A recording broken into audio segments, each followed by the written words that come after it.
उत्तर प्रदेश के किसान आंदोलन को लेकर हम समर्थन और असमर्थन की खबरें आपको लगातार हंगामा टाइम्स न्यूज में दिखा रहे हैं। नमस्कार, मैं अमित और आप देख रहे हैं हंगामा टाइम्स। इस समर्थन के विषय में बोले हैं पूर्व मुख्यमंत्री मायावती के ओएसडी गंगाराम अंबेडकर, जो मिशन सुरक्षा परिषद के राष्ट्रीय अध्यक्ष भी हैं। उन्होंने समर्थन देते हुए किसान आंदोलन को कही है बड़ी बात। हमारे लखनऊ ब्यूरो चीफ विक्रम कश्यप की एक विशेष रिपोर्ट कि किसान आंदोलन को लेकर उनका क्या कहना है सत्ताधारी पार्टी पर।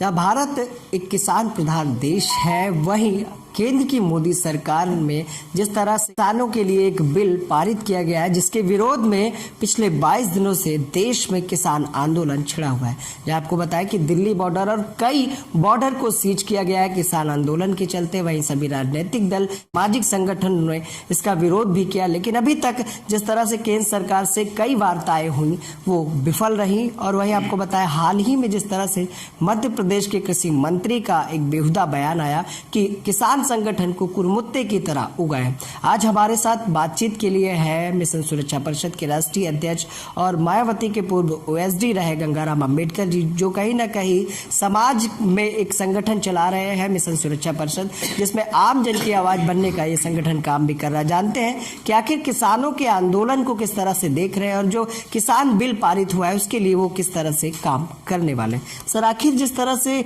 किसानों का पिछले 22 दिनों से आंदोलन चल रहा है उसको किस तरह से देख रहे हैं, और ये जो बिल है जहां केंद्र सरकार कह रही है कि ये बिल किसानों के हित में है, लेकिन किसान ही धरने पर बैठा हुआ है। नमस्कार। जैसा कि पूरे देश को मालूम है कि जब से देश में भारतीय जनता पार्टी की सरकार स्थापित हुई है, तब से जनता को उत्तेजित करने वाले तरह तरह के बिल बनाने का काम किया है, ताकि जनता सड़क पर उतरती रहे और जो देश की उन्नति के लिए जो मुख्य मुद्दे हैं उनसे लोगों का ध्यान भटकता रहे।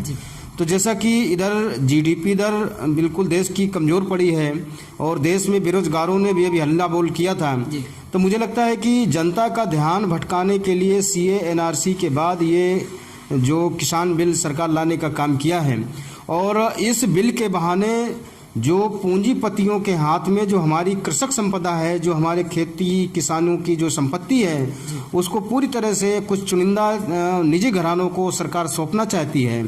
तो जिस तरह से कॉन्ट्रैक्ट फार्मिंग और जो उनका जो एमएसपी, जो किसानों की जो फसल का जो समर्थन मूल्य है वो उनको उचित ना मिले, बिचौलिए हावी रहे, और जो उनका जब उनकी फसल पैदा हो तो पूंजीपति लोग उनके जो पैदा किए गए पैदावार सामान को अनावश्यक भंडारण कर लें और बाद में उसको महंगे दामों पर उन्हीं किसानों को बेचने का काम करें। इस तरह जो बिल में तमाम खामियां हैं, जिसको लेकर पूरे देश के किसान आंदोलन में हैं और तमाम राजनीतिक पार्टियां भी इसमें समर्थन कर रही, तमाम सामाजिक संगठन भी इसमें समर्थन कर रहे हैं किसान आंदोलन का। लेकिन सरकार पूरी तरह से जिद पर अड़ी हुई है और सरकार के जो मंत्री हैं वो बेहुदा बयान अन्नदाता के लिए दे रहे हैं। जो अन्नदाता देश को अनाज पैदा करके दे रहा है, जिस अन्नदाता की बदौलत भारत एक महान देश है, उस अन्नदाता के बारे में सरकार किस तरह से बेहुदा सरकार के मंत्री बयानबाजी कर रहे हैं। तो इससे तो मुझे पूरी तरह से लगता है कि सरकार लोकतंत्र को खत्म करके तानाशाही पर वो सरकार चलाना चाहती है। और इससे ऐसा साबित होता है कि देश की मोदी सरकार का जो विश्वास है वो भारतीय संविधान से पूरी तरह से उठ चुका है। देश के जो तमाम अन्य वर्ग हैं, बेरोजगार हैं, किसान हैं, व्यापारी हैं, मजदूर हैं, उनको वो पूरी तरह से समाप्त कर देना चाहते हैं। मुझे तो ऐसा लगता है कि मोदी सरकार ईस्ट इंडिया 2 के आगमन के लिए पूरी तरह से तैयारी कर लिया। जिस तरह से चुनिंदा जो निजी कंपनियों, निजी हाथों को जो देश के जो बड़े बड़े विभाग हैं उनको निजी हाथों पे सौंप रहे हैं, निजीकरण कर रहे हैं। दूसरी तरफ कृषि का भी एक तरह से निजीकरण करने का, जो व्यापारीकरण करने की जो षड्यंत्र देश में चल रहा है वो देश हित में अच्छा नहीं है, समाज हित में भी और किसान हित में भी अच्छा नहीं है। मैं इसकी घोर निंदा करता हूँ।